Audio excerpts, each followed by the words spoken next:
Okay, today on Script Apart, religion, Radiohead, and ratcheting terror in the basement of a man who, quite frankly, has spent way too long on the Wikipedia page for Monopoly. Yes, my name's Al Horner, and this week on this podcast about the first draft secrets of great movies and TV shows, Scott Beck and Bryan Woods are back.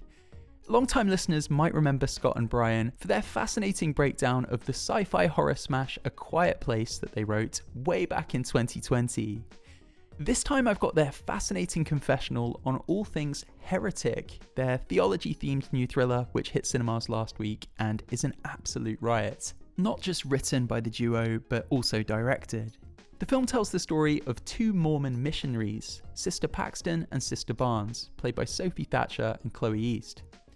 These characters find themselves trapped in the home of a man supposedly curious about joining their church. Quickly though, they begin to realise that this eccentric Englishman's true interest lies in death, resurrection, and the etymology of religion itself.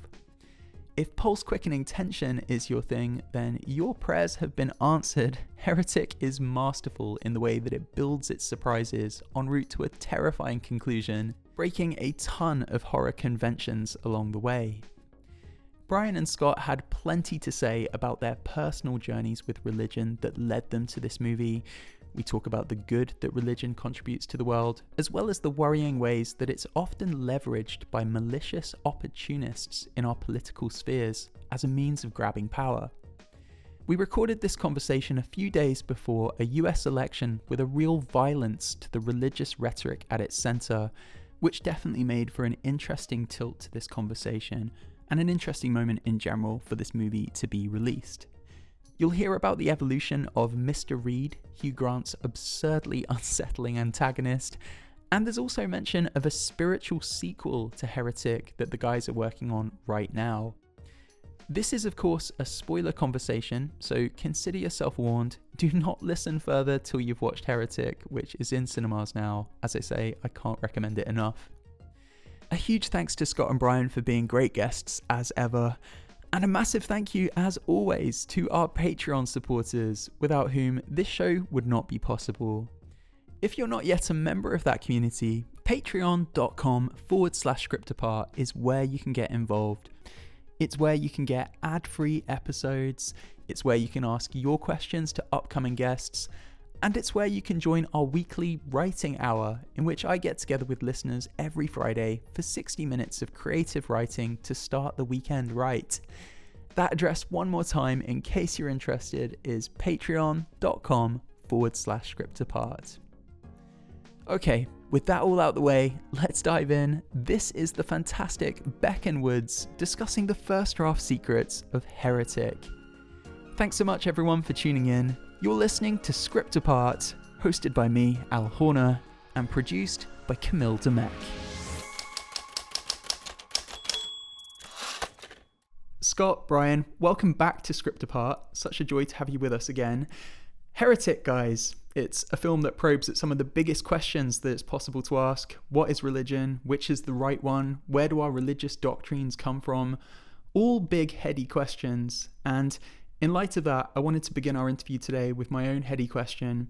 Is Taco Bell really the worst fast food chain in America? It's the worst for your gut, I think. But it's the best for like midnight, 1 a.m. It's absolutely perfect for that. Yeah, I gotta say, like post-pandemic, one of the things that Taco Bell is excelling at beyond all fast food restaurants is they are still open late. They're still open past midnight. Absolutely. 1 and 2. Yeah. You get that at some of the other ones anymore. What's your favorite fast food? I mean, I think it's just a when in Rome thing, but In-N-Out does have a special place in my heart because I just get it. Yeah, you know. But that was pretty low down on the ranking in the film. Well, that was Sister Paxton. She's got, she had a very specific point of view. I mean, we don't want to monopolize your podcast to talk about fast food, but we have a lot of strong opinions on that, probably just as much as we do, religion and such. So. Yeah, we'll save that for the spin-off show. Yes. Guys, you've described this film as a conversation about religion, and I wanted to ask you what led you to that conversation, like the backgrounds that set you on the path to making such an intensely theological film that's, it's not afraid to voice criticisms of religion, but also it seems in part to kind of admire the beauty and the humility and the sense of community that can come with having faith. So yeah, like if it's not too personal a question, was religion something you guys grew up around? And how close or distant a place has religion held in your lives since that put you on the path to making Heretic? Well, first and foremost, I mean, thank you for kind of acknowledging the balance that we're attempting to strike in the film. We try to have empathy for every single person on a spectrum of from belief to disbelief, atheism. Our upbringing, kind of like what led us to this film, is grew up in middle America, raised Christian, went to church every single Sunday school, throughout the summers, did vacation Bible school, and surrounded by like an incredible community through that organization. And then throughout the years, as we got older, our religious views kind of opened up from the perspective of both of us married into families of different belief systems. Living in California, like all of a sudden, our spectrum of friends expanded. People that practice Islam. We have friends that are Scientologists, and on and on. And so the richness at which we started viewing the world as compared to when we were little kids in Iowa was, like 100 times what we ever expected, and found a beauty in that. I think we found a beauty in exploring how people's personal relationships are with religion, but then also, there's a degree of looking at it from a larger organizational standpoint that sheds a different light onto it. And it's not just Scott's talking about kind of like the beautiful side, the kind of empathetic side, but there's also, to be very clear, there's also a lot of fear and terror that immediately comes to us when we think of religion, and we think of this kind of unknowable question of what happens when you die, and that mystery of like, is there something, is there nothing? And in either way, it is potentially creepy. Felt like a great conversation to have in the context of a horror film. We've always admired these kind of, they're rare, but these movies that broach the topic of religion in cinema history. The two that come to mind that we always talked about growing up is Stanley Kramer's Inherit the Wind, which is a Spencer Tracy movie, terrific kind of courtroom drama about the intersection of religion and science and in the school, in an American school place. And then Robert Zemeckis' Contact, which of course like this kind of like big popcorn science fiction movie, but also oddly felt like it was a fairly adult conversation about religion. And so for years now, Scott and I have always dreamed of doing our cinematic version of a religious movie. Of course, suspense and thrillers and the horror genre is a little bit more native to our voice. And so it kind of, this conversation kind of manifested in a movie like Heretic. But it was one of those things that we always had on our dream list of things to do, but never, just had to grow up, get a little older, feel like we had something to say about those topics. Cause it's kind of even now it's an evolving quest to seek the unknown. Inherit the Wind and Contact, they're both films that are kind of centered on ideological battles, with one party trying to convince the other to believe in something they can't see. There's a moment in this movie, a brilliant scene, in which a discussion of how pop music is all iteration takes place. So you have Radiohead iterating on the Hollies, Lana Del Rey then iterating on Radiohead. In the film, of course, that's a metaphor for like explaining the similarities perhaps between a lot of the core stories across major religions. But I did want to ask about that idea in the context of your work, because you've just mentioned those two great films there. And whenever I speak to you guys, you're always very open about your influences. Heretic is a movie that kind of is an iteration in a way of those films, but it's also something completely its own. Much like Creep by Radiohead, this is very much its own song. Do you have like an approach? Like, I'm just curious, like how you tread that line, and whether there's a process for taking something you love and then putting enough distance between your idea and that idea to make it as original as the films you make.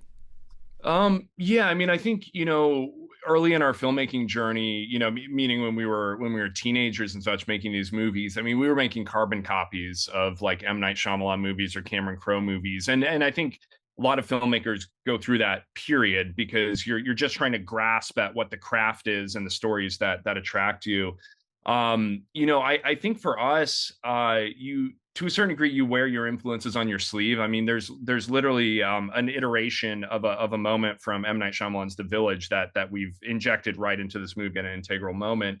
But you love what you love, and I don't think you can shake that. But the hope is that you blend those influences that are innate in your sensibilities because you grew up on them, and then you try to find the personal root of what you're trying to say. So of course discourse about religion or battles of ideological thinking has been done before in films, but I think for us it's exciting to kind of get things off our chest however we can, and the lens at which we're going to put that through on film, you're going to see, the strengths of what we're saying as much as you're going to see the weaknesses of what we're saying, because it is entirely us that we're trying to inject into this movie. Yeah, and it's interesting, where the movie is kind of just coming out, and even reading reading and listening to kind of people's feedback. It's like the things that people respond to and don't respond to are deeply like they're us. It's like there's it's like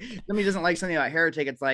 It's like I hear you, but it would have been not true to our who we are to do it a different way. To do if you wanted the movie to go left instead of right, it's like it was a deeply personal thing, but it's also heavily influenced, and this film was an iterative kind of experience dreaming it up. Like it started, like if you go back to our oldest influence, it would be something like Plato's The Phaedrus, which is like a dialogue, like two people, Socrates and Phaedrus, talking about very heady kind of things, but it feels very accessible because it's in the form of a dialogue, and that always struck us as interesting. And something like David Mamet's Oleana, which is a kind of a combative dialogue that was like very explosive on stage, and then and then on, like Dial M for Murder by Hitchcock. Quentin Tarantino's use of dialogue was something we studied, and we took all of those influences and really just did our damnedest to tell a very personal story.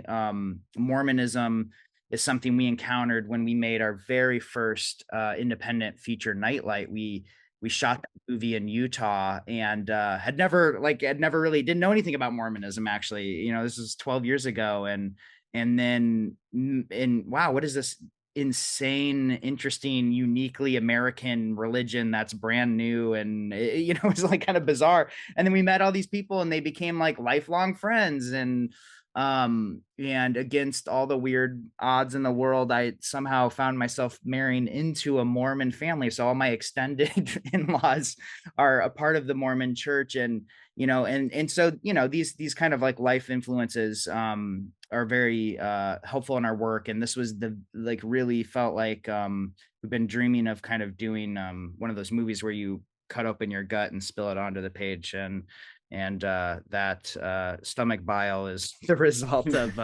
this Heretic. Yeah. So with Heretic then, like it sounds like you guys as friends had long been having conversations about religion. From the sounds of things, you were on the lookout for a film that could explore that theme. How did you build it out from there? I'm curious how you landed on the idea of this house where this kind of theology scholar is going to trap these two Mormon girls. Like, how did that become the vehicle for those ideas that you wanted to explore?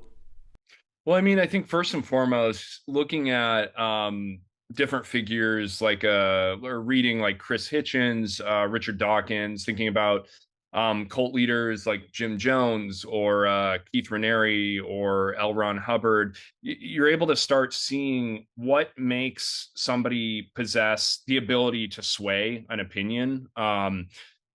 It's mostly charisma. It's not always like intellect. And I think that was something that was really captivating to us. And so, the entry point of Mr. Reed evolves from that. It also, a lot of the things that he says in the movie evolves from things that Bryan and I have always discussed about, like deconstructing anyone's belief system. I think is a vital part to understanding why you've come to the conclusions you have come to.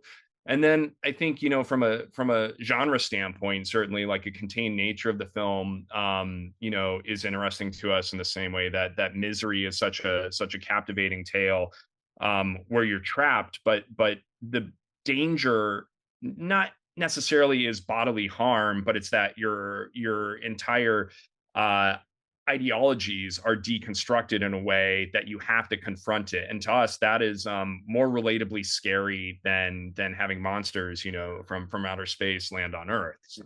And one of the weird like things that first came to us when we started talking about this project, we like to start from this really macro um, point of view and try to find a window in that feels challenging and difficult and original and weird. And with A Quiet Place, it was kind of this feeling of, oh, like maybe it'd be interesting to do like a modern day silent film, do a movie with no dialogue, like that sounds like a challenge. And could you do a silent film, but it's like in the context of a horror premise. And so that's where that started from. And Heretic was almost like the opposite. It was can you frighten people and disturb people without jump scares and without like a monster sitting in the shadows, but instead use dialogue and philosophy, like a philosophical idea. Can that be the thing that you're using instead of a jump scare? And so that was kind of a weird, fun challenge to think about in terms of this piece. I think, another influence that I'm just thinking off the top of my head, and this is like a very superficial influence, but Resident Evil is a video game that I think Bryan and I like just fell in love with when we were kids. And one of the things that we absolutely loved when we were sitting on like Bryan's couch playing it is like you'd approach a hallway and a door and you didn't know what was behind that door. And the mystery of that from a very like, guttural instinct was something that this movie really injects. In like, I actually hadn't really intellectualized that before, but like even like in Resident Evil, those like cut scenes, every time you open a door and it's like borderline obnoxious, it like cuts like a video of a CG door slowly opening. Yeah. But like that is so suspenseful. The mystery of like, what's behind the door is central to this film. Yeah. You guys have been talking up your love for Resident Evil video games since Nightlight. I remember I was reading in prep for this conversation, you guys talking about that as an influence. And as a complete aside, it makes me very happy that this week we're also celebrating your first video game, because A Quiet Place, the video game, came out last week. That's a fun. Oh, it's surreal. It's wild. Yeah, Bryan and I need to get in the same room and play it together, I think, for old time's sake.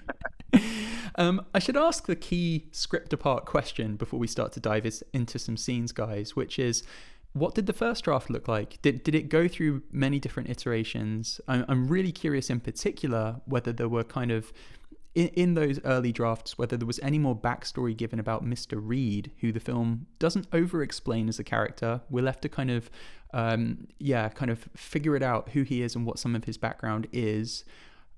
Can you tell me whether there was like anything in those early drafts that kind of like differed differently from this final film, and in particular whether the film originally gave anything else away with regards to that character?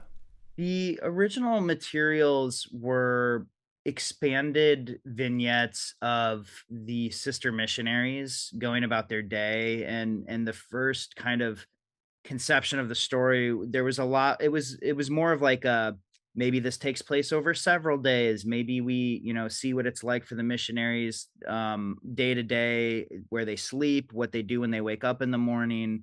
It was much more about the girls. And I think that all that character work of those scenes and sketches of scenes, really what we ended up doing was stripping all of it out, keeping it extremely simple and economical in the setup of the characters, but then using a lot of the dialogue, a lot of the backstory that was being expressed in those kind of much longer openings. We ended up pulling that and dropping it later in the film just through exchanges with Mr. Reed.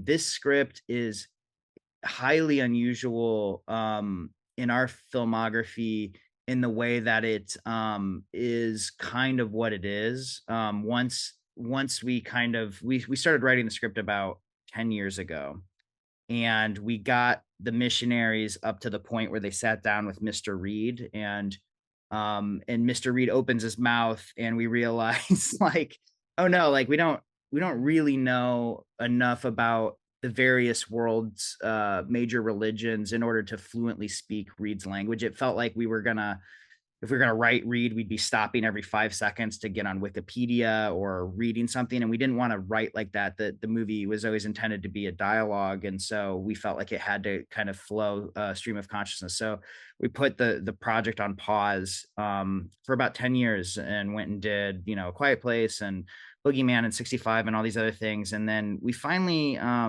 don't know, we kind of were at this like emotional, I don't know, low point in our lives. My father unexpectedly passed away from esophageal cancer that hit Scott and I very hard. And there were various other things going on in our life. And it just kind of, we were at this very vulnerable moment, and it just felt like now is the time to talk about death and religion. It just felt appropriate. And when that moment happened about a year and a half ago, we kind of vomited the script out and typed the end, and I gotta say it pretty much didn't ever change from then on. Yeah, that was the piece. The aspect of like Reed, I mean, he very much is an enigma of sorts. There's certainly a wealth of conversations that we've had with Hugh, so he could embody Mr. Reed, entirely with no fault whatsoever, no stones left unturned. But in terms of on the page, it was very important. Just you're meeting Mr. Reed the same way Sister Paxton and Sister Barnes are, and that's what you know about him. But he absolutely had to be a 3-dimensional character once we were breathing life into him on screen. I'm so sorry for your loss, Bryan. The kind of original film, as you envisioned it, following these girls through their lives on these missions, like you managed to kind of still retain a little slither of that, and you pack it into sort of 2 or 3 minutes. So the film opens with this incredible efficiency and economy. Within like what must be 2 or 3 minutes, we're at Mr. Reed's front door, so the plot can begin in earnest. But before that, you have this tiny little segment of the film that, without it, I think the film plays completely differently. So first and foremost, you have these 2 girls on a bench adorned with sexual imagery that they can only engage with kind of speculatively because of, their religion. They watch these girls, these quote unquote normal girls, and we get this feeling of these 2 characters on the outside looking in at this secular society around them. And then there's a moment in which they're bullied, which always brings me back to Terminator and the introduction of Sarah Connor in that film, getting coffee spilled on her. And yeah. I'll have definitely mentioned this on the show before, but like when Sarah Connor kind of starts that film, kind of having the universe pick on her in a way, for some reason, something just happens and you bond yourself emotionally with that protagonist. The same applies here, I think, and it's with amazing efficiency and economy that you guys, in 2 or 3 minutes, managed to kind of set up that same emotional bond with these characters. Can you tell me like how you constructed this opening, how hard it was to condense so much in terms of their relationship, in terms of a reason to care for these characters? Like, how did you go about picking an opening that would do all those things before we get to Mr. Reed's front door? Well, it was just that section was really, again, it was fun to write. It started much longer.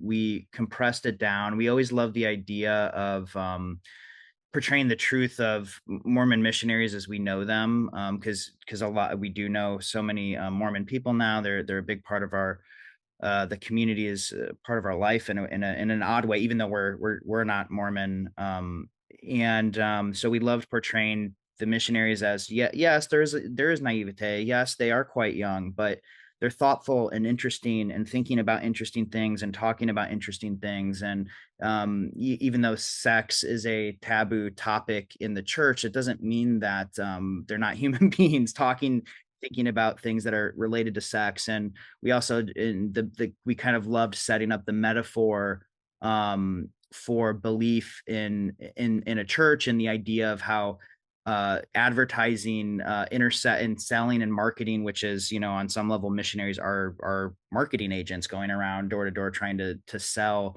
their religion. We loved the intersection of that conversation, and we loved what we were really trying to do is set the table for Paxton and Barnes's kind of immature is maybe the wrong word, but simplistic concept of what a divine confirmation means, or why they believe what they believe. And by the end of the movie, the hope is that they've gone on a journey where this kind of concept of belief is has gained an extreme amount of depth in a short amount of time.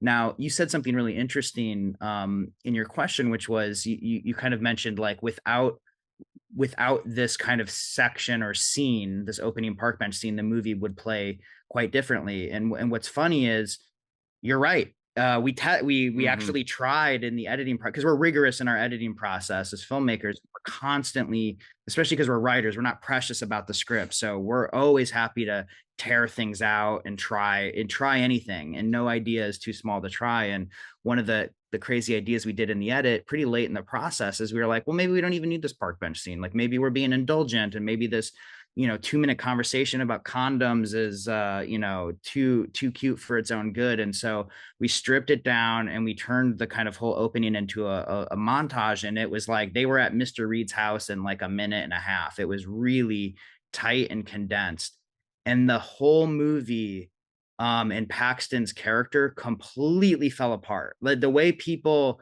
what they thought of Paxton and their love for her and their connection and admiration completely tanked without that opening scene. And it was a lesson to us as writers. I mean, it was like, that's why we had that scene there, but like, you just never know. And then you see it and it's like, wow, it's so interesting. Well, I mean, even what you mentioned about like the bullying scene, reflecting upon like any moment in my life where I've personally encountered like being bullied, and it brings up two things. One, it makes you feel like an insane outsider, which I think is part of a certain perspective of anyone who's LDS or a Mormon, and that there's this point of view that, oh, they're the other religion or something, and that's not the case, because again, like Bryan said, like, yeah, they have a certain belief system, but they're human beings like everyone else. Like they have complex thoughts and feelings and such, and so wanted to make sure that that felt present in the opening. But then the other thing that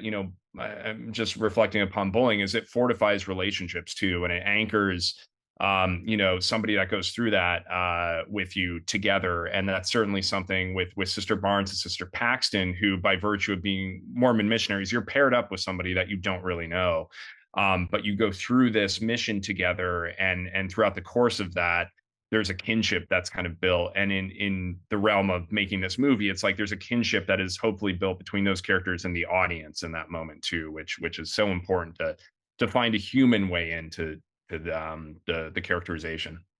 When Sister Barnes and Sister Paxton eventually do end up at Mr. Reed's house, there's something fascinating that happens in that opening scene with that character, where, as characters, these two are trying to untangle something. Increasingly, Mr. Reed says things that overstep a mark or unnerve them somehow. But like, they're trying to kind of untangle what is creepy here versus what is perhaps his English eccentricism. Like, it keeps them in the chair, and it kind of adds the scene in like an added intrigue, this extra little charge, versus if the character was American. So there's a cultural like gulf that they're trying to kind of navigate there. Did you write Mr. Reed as an English person? It's funny, we did not, but in retrospect, it was the only way, I think, to play it. I think for us, just because coming from middle America, like the discourse of religion is something that is can be a powder keg at a dinner table. Like, you don't necessarily want to dig into religion because it'll only cause hurt feelings. And yet when we came to cast, we were like, oh yeah, it's going to be an American actor of some sort. Like, that was just kind of a preconceived notion. It was funny because we would have a lot of English actors on our list because there's so many, wonderful actors and people that, are heroes to us.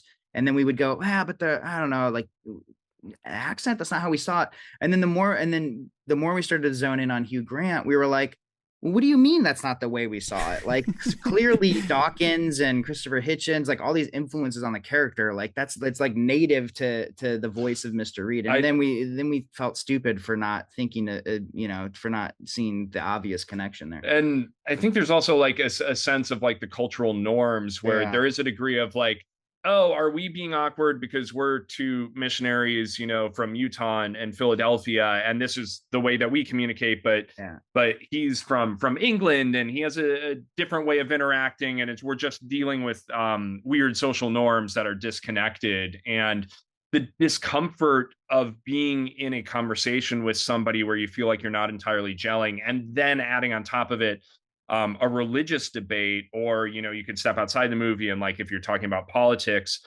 that can create such discomfort that you never know if you're on solid ground or if you're going into weird territory or dangerous territory in the realm of Heretic.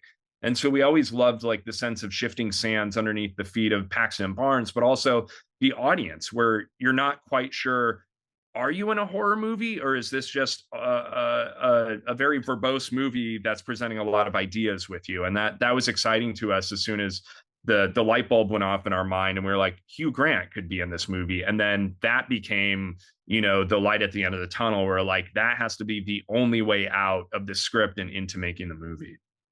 The push and pull in that scene is so well calibrated in that every time Mr. Reed does overstep the mark and the tension does ratchet up, you insert this kind of very abrupt moment of humor that kind of like takes that tension down again, and it keeps it again. It kind of like keeps the characters there. Otherwise, they'd just run for the hills.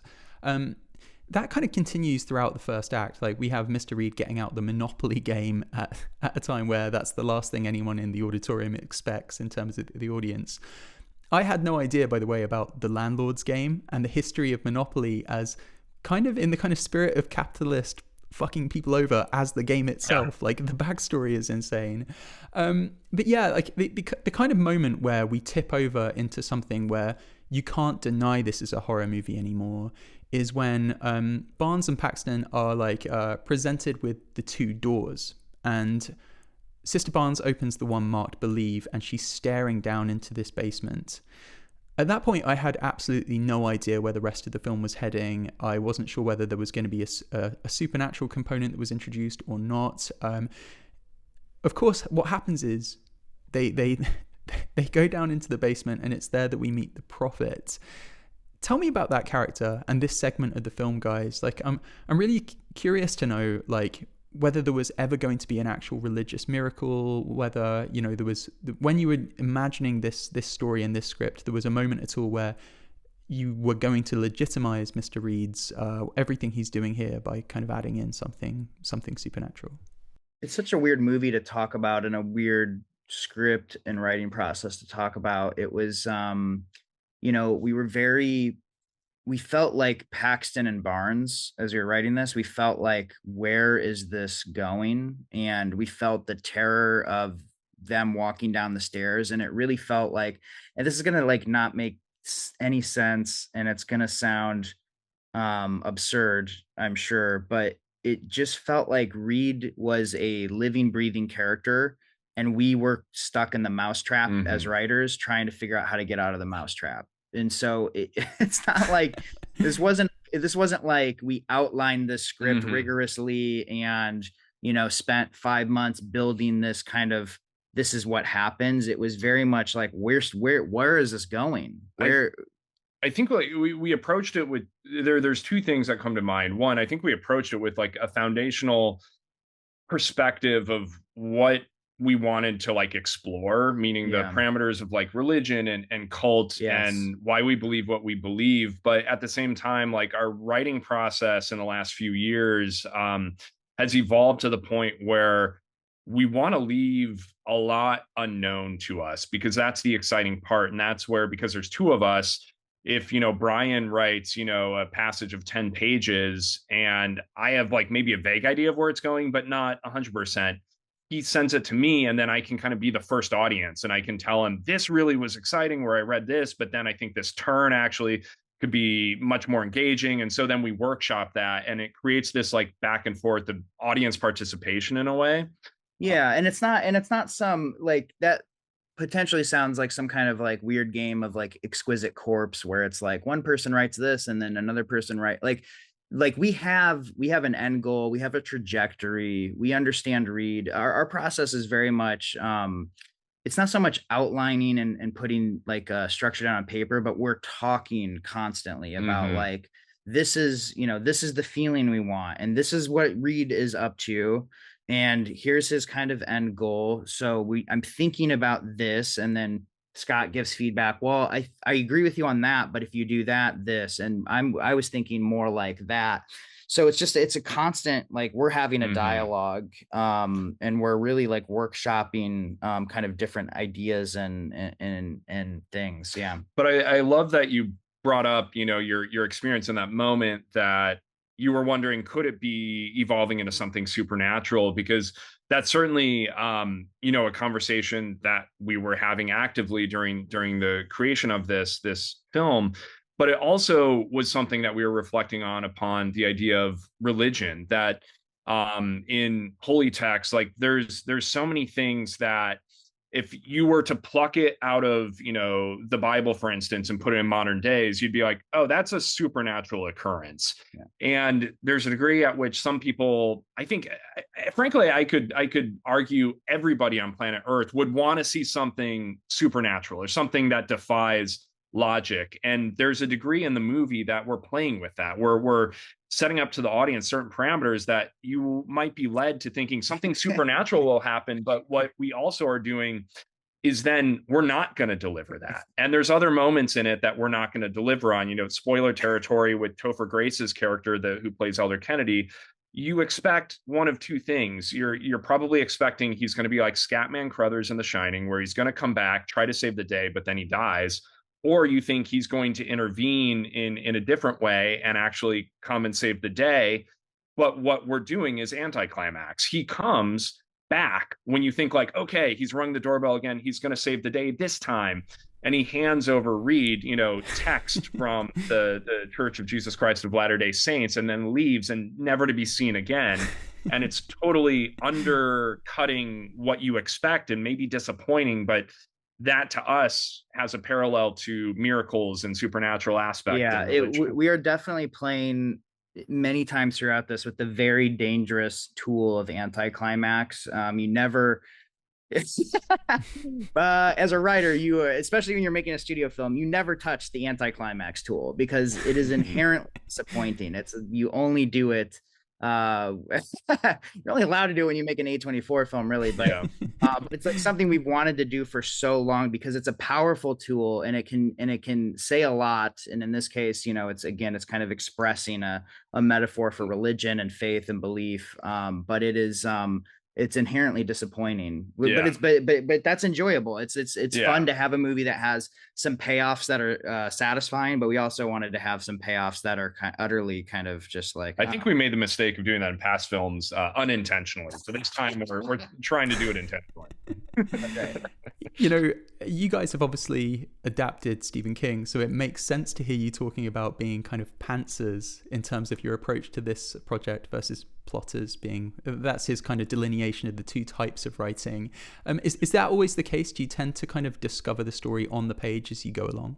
Kind of. I mean, I think like Bryan said, like the characters will teach you something about themselves. You can set them up, but as soon as you get them talking, they need to be making their own choices. And it was of paramount importance that Barnes and Paxton were making very intelligent choices that the audience would make if they were in their shoes. The Hollywood business, like the business is so much about pitching and developing a take, and especially when it's like somebody else's underlying IP that you're trying to get a job on, and that's just never worked for us. Like outlining the entire story beat for beat and then pitching it, it's like, are you kidding me? Like that just seems like it's like backwards almost, and rather than like feeling the story. And that's not to say like it's not super helpful to know where you're going and to develop ideas, but like we like to have a vague outline, like the broadest strokes that kind of constantly changes and evolves as we write. That's outlining as we write has been very helpful, and also it's just more fun for us. Everyone has their own process, and it's really whatever works for the individual writer. But we like to have fun when we write, and so we get scared of anything that's I think it's fun to be reactive. That's really where it comes down to. Yeah. You're not afraid to touch the anticlimax tool. You're also not afraid to touch the red herring tool, guys. There's this kind of like small introduction of the idea of simulation theory. Yeah, can you tell me about that moment in the film and like putting the audience on the back foot for a moment, only to kind of then swerve in a different direction? Well, simulation theory is super interesting to us because one, just in our own personal lives, like the more artificial intelligence technology develops, it's more and more starting to feel like we are all in a video game. So it's a philosophy, in particular, this thinker Nick Bostrom has been developing and talking about for years now. But it's just something that's more and more interesting to us. And we thought it was interesting as a parallel to religion, because like religion, it's kind of it's an afterlife narrative. It's what happens when you die. Do you go to heaven? Is this all a video game and we wake up from the Matrix? And so, yeah, it's an afterlife narrative that seems more and more plausible. The older we get. So we like that. We also like the sense of just giving the audience this feeling of, where is this movie going? Like, what am I watching? And that thrill was exciting to us. And the character of Mr. Reed, was easy to write in the sense that he's basically a filmmaker. He's a storyteller in a weird way. He is trying to get a reaction out of these two young women that are in his home, and he's manipulating and contriving a set of circumstances and controlling an experience to get those reactions and to get a certain response. And so I don't know, there was just something about the Reed in us that felt like that was where the story needed to turn in that moment. And we like it as it's the movie, we hope, is interpretive to a certain extent. And Scott and I certainly have our interpretation of what the ending means, but there are some people that really latch on to the simulation theory as an interpretation for the ending. And I think as long as you can watch the movie and the movie supports your interpretation, then that's totally valid.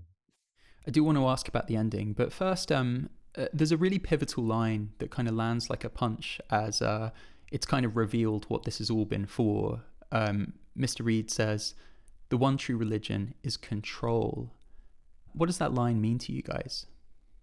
There's a complexity of religion where there's like the personal relationship with your own belief system. But then I think there's the larger organizational aspect of religion, where religion, certainly in America, and you can see it through thousands of years as well elsewhere, that it dictates the way that people live their lives, or it controls what otherwise should be autonomy of choice. And in America, I mean, you can certainly see a lot of laws that are passed that you can tie back to religious belief. America always being touted as a Christian nation, when really it is an amalgamation of so many different people's, beliefs on the spectrum.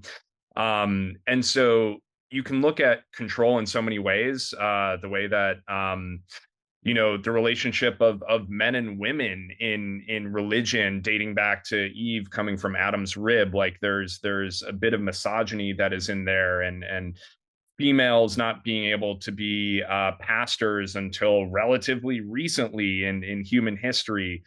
There's so many different elements that you can point to that kind of tie into this degree of control, but really it's about, are we believing something because we were simply raised to believe that and that's why we do it? Or is there an innate connection that we as human beings come to our own degrees of, this is why I believe what I believe? And so I think there's an introspection and a reflection that we hope audiences are certainly having, or conversations that they're leaving the theater with, that this is provoking a little more than just the credits roll, and then you determine what you're going to get for dinner, and you forget about what the discourse of the movie really is. So But that's okay too. Yeah. If they just watch the movie and it's like, I don't know, that was fun, I guess, and then they go eat dinner, like, all right, that's fine.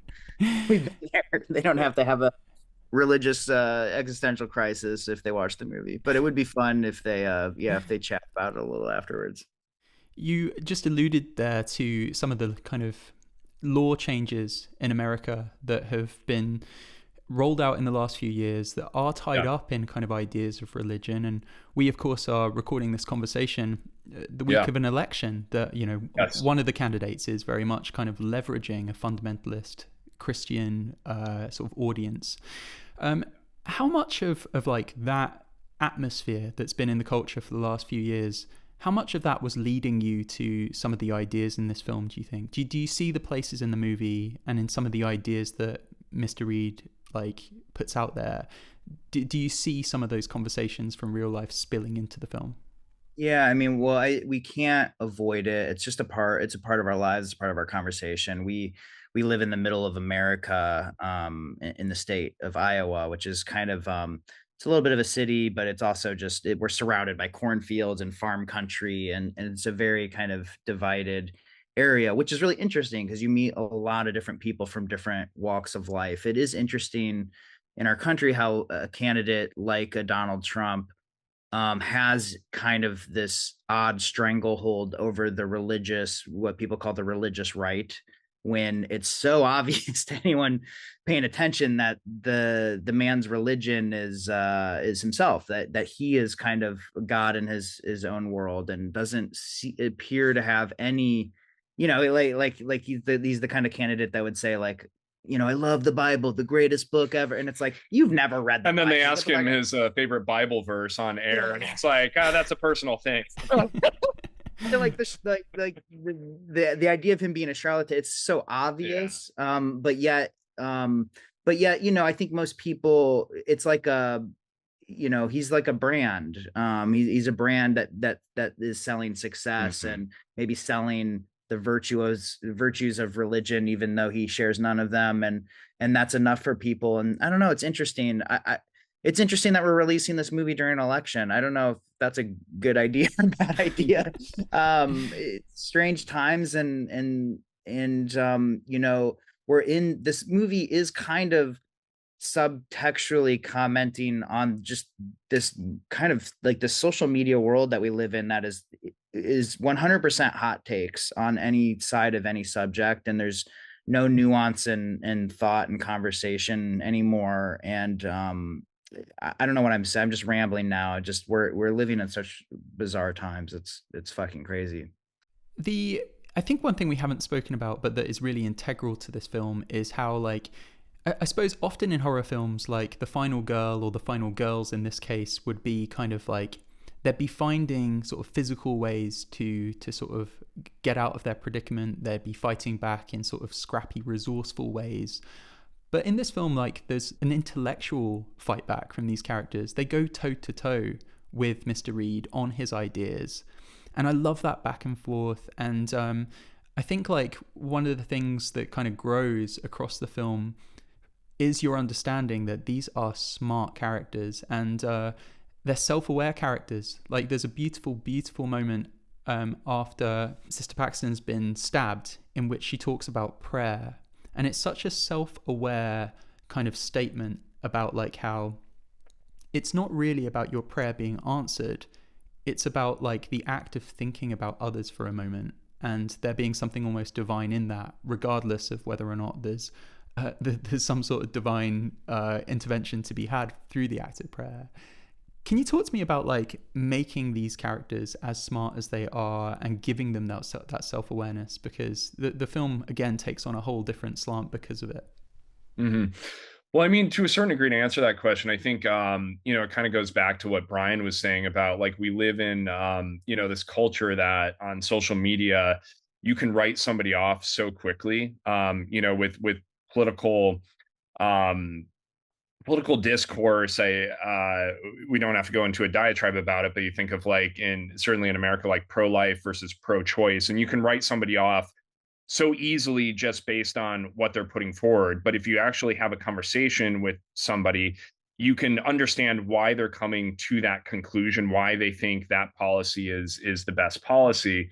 And I think that's the nuance at which, Sister Paxton and Sister Barnes, we want to approach, meaning that, you can write them off from the get-go as like, oh, they believe in this religion. I don't necessarily see eye to eye with that.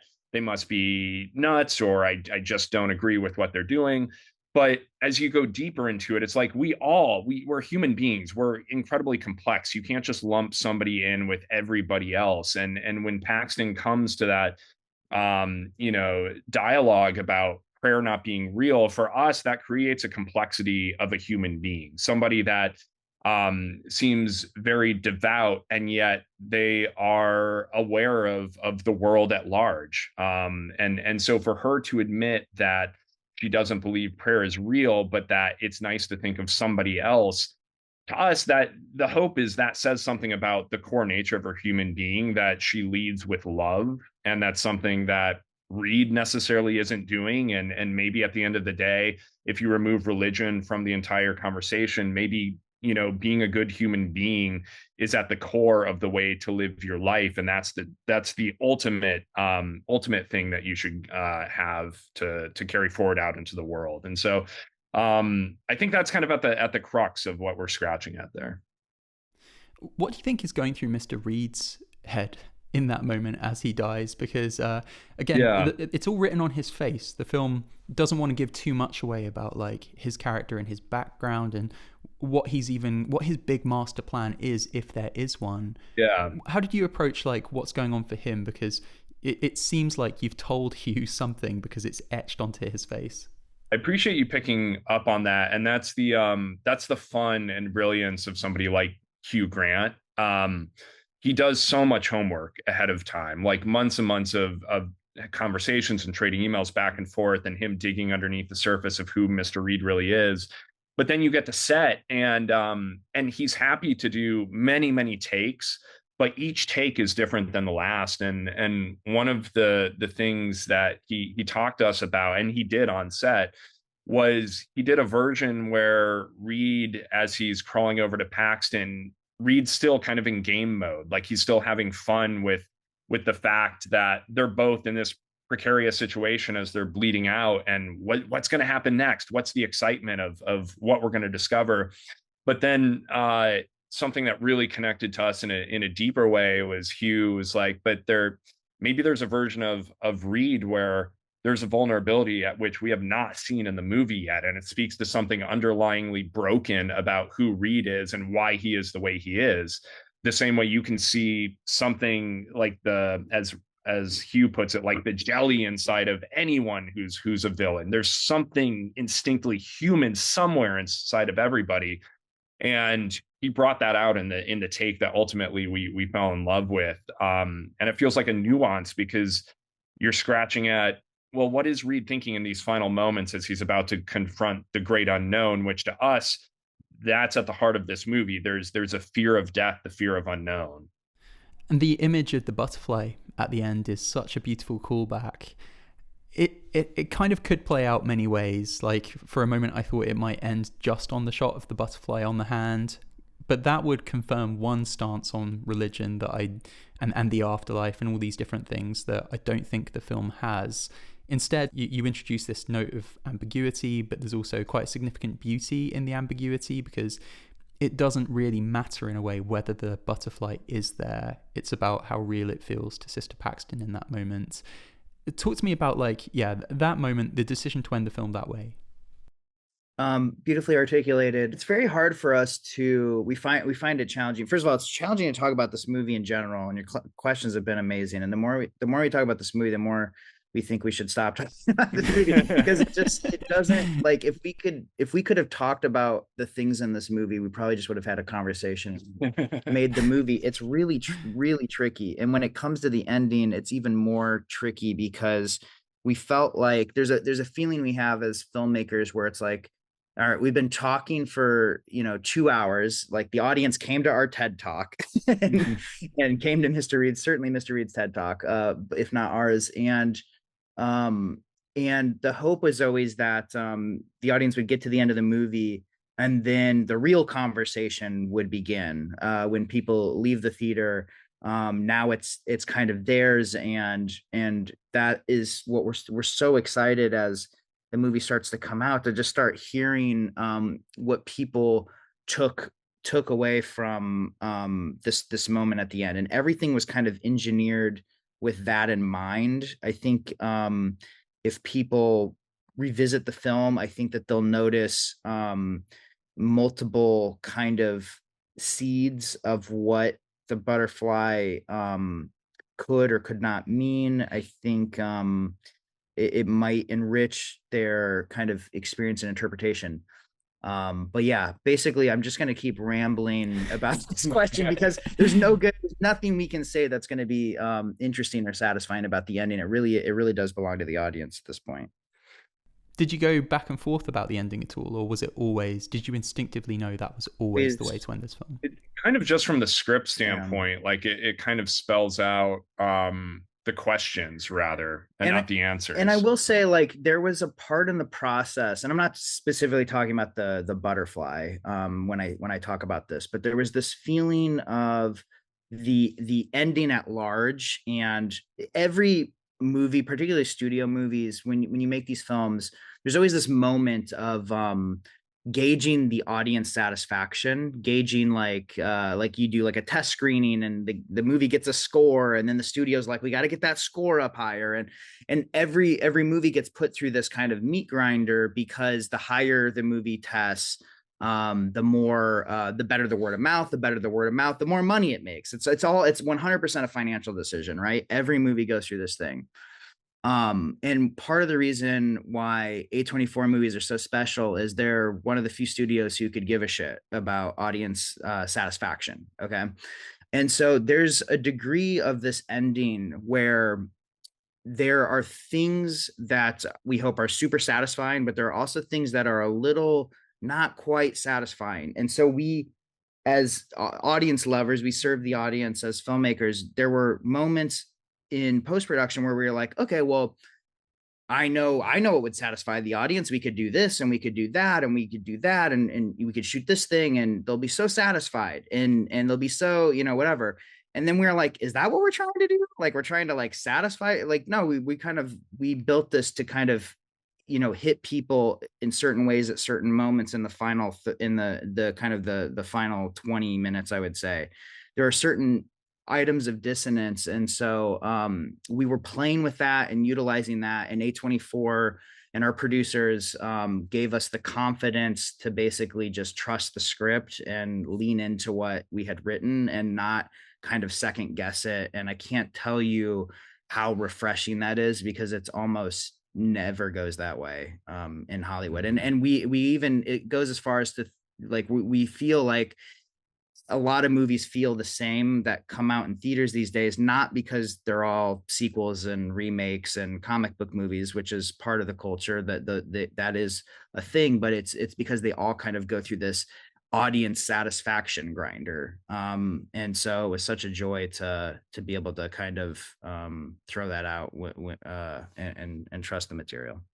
Well, guys, we're running out of time, but like, I'd love to ask just finally, what's coming up from you next? I'm loath to ask, because I know it's like release day and you're celebrating this achievement, and hopefully not kind of looking too far ahead into what you have to do next. But there is a project called The Chiropractor that you're attached to. Like, I'd love to know, what next after this film, and how do you think your decision making about the projects you'll take on in the future has maybe been changed by the experience of making this with A24?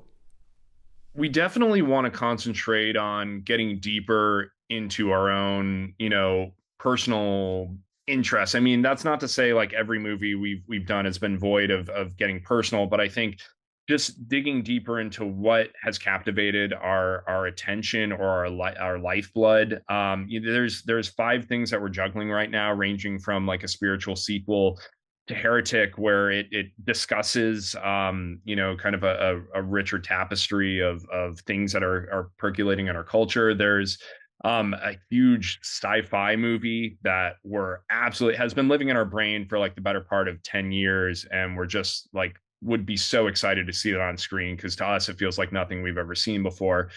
And a few things in between.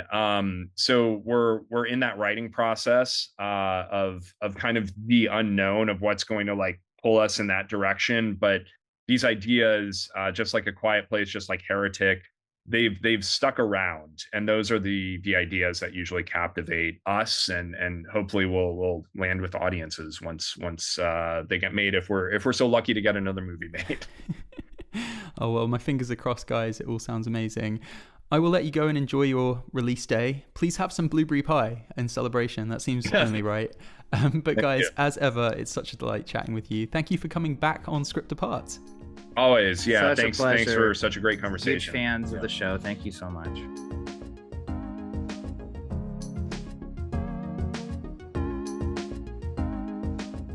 You've been listening to Script Apart.